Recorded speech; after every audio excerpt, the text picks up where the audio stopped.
There are a lot of insanely strong weapons in BLUELOCK. Isagi's direct shot, Rin's predator eye, Barou's king mentality, Nagi traps, but there's one player who might secretly have the most broken weapon of them all.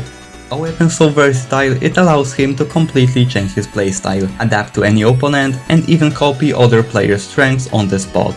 This weapon belongs to the chaos creator himself, Mikage Reo. In today's video we're going to break down why Reo might actually have the potential to become the strongest striker in BLUELOCK, and why his weapon makes him one of the most dangerous and unpredictable players on the field.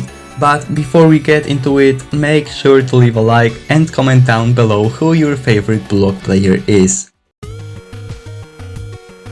Reo Mikage's story in BLUELOCK is one of the most fascinating character arcs in the series. At the start, he wasn't just another soccer player. He was the heir to a massive corporation, born into wealth and privilege, but instead of following the path laid out by his father, Reo had one dream: to win the World Cup. That's why he turned to football, building his own team and eventually discovering Nagi Seishiro, whose natural genius instantly drew him in. Very quickly, Nagi became not only Reo's best friend, but also the centerpiece of his playstyle. At that stage, Reo wasn't seen as a strong individual player. Instead, he played the role of support, relying heavily on Nagi's brilliance and building his entire game around bringing out the best in him. But the truth is, this kind of dependence couldn't last forever. When Nagi started walking his own path and betraying him, Reo was forced to face the painful reality. If he wanted to survive in BLUELOCK, he needed to evolve. And that moment of heartbreak became the spark that transformed Reo into one of the most versatile players in the series.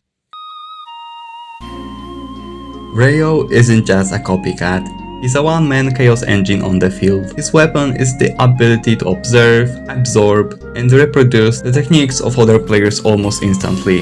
But what makes it truly broken is that he doesn't just repeat moves, he understands the logic behind them and adapts them to his own style. That means he can dribble like bachira. For example, in the first U20 World Cup match in chapter 315, BLUELOCK literally had two bachiras on the field, and Nigerian players were completely shocked. They had no idea what just happened. He can defend like aiku, which we saw during the under-20 vs BLUELOCK match when Reo pulled out Aiku's snake defense. He can even shoot like Nagi, his original partner. In fact, there's a moment where he mimicked Nagi's technique, but instead of firing a shot, he used it to deliver a perfectly calculated pass, showing how versatile his ability really is. And this is where the chaos factor comes in. While every other player in BLUELOCK has one core weapon that defines them, Reo can constantly switch roles mid-game. 1 second he's your playmaker, the next he's a striker, and moments later he's shutting you down in defense. This unpredictability is what destroys the opponent's system.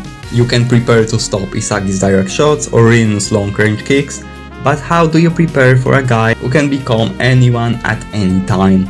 That's why Reo brings nothing but pure chaos onto the field. But here's the catch: Reo's weapon, as overpowered as it seems, isn't flawless. He can't just copy every skill in BLUELOCK at 100% accuracy. His versions are always slightly weaker than the original, good enough to confuse or overwhelm opponents, but not quite on the same level as the true masters. For example, he can dribble like bachira, but he doesn't have bachira's instinctive creativity and monster-like flow on the ball. He can defend like aiku, but aiku's raw experience and precision still outclass him. He can shoot like Nagi, but his touch won't ever be as naturally smooth as Nagi's got sheer control. And then there are hard limitations of his body. Some weapons just cannot be copied because they rely on physical traits that Reo doesn't have. He doesn't have the raw sprinting speed of Chigiri or Zantetsu, so he can't mimic their burst pace. He's not tall like Ryu, so he most likely can't defend like him. He doesn't have the unique field of vision that Isagi has built through countless experiences. Copying metavision doesn't mean you automatically see the same lines of play. In short, Reo's copy ability works best when he uses it strategically, not to perfectly replicate, but to combine and adapt. He's the strongest when he blends parts of different weapons together, creating a playstyle that's unpredictable and uniquely his.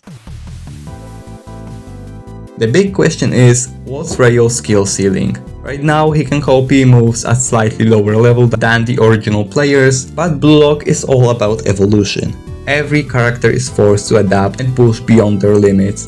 And if there's one player whose growth potential is almost limitless, it's Reo. Think about it, if he keeps refining his body, sharpening his technique and building more game experience, there's no reason why his copies couldn't close the gap with the originals. And if he goes even further, what if he reaches the point where he can not only mimic someone's weapon at 100%, but also improve it?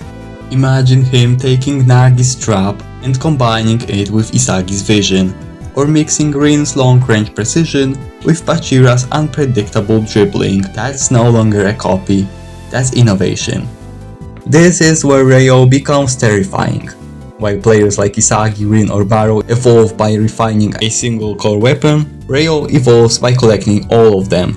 His ceiling isn't just becoming the next Nagi or a weaker Isagi, it's creating a completely unique playstyle that outclasses everyone because it can't be predicted.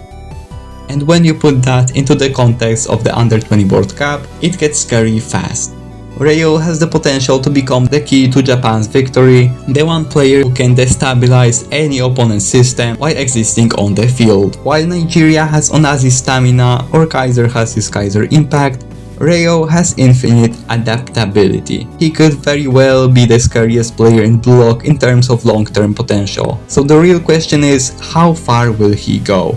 Will he remain a versatile support who empowers others, or will he break through and become the ultimate chaos striker, a player who can switch playstyles endlessly and crush even the new Gen 11? At the end of the day, Reo Mikage represents one of the most dangerous concepts in all of BLUELOCK: infinite adaptability.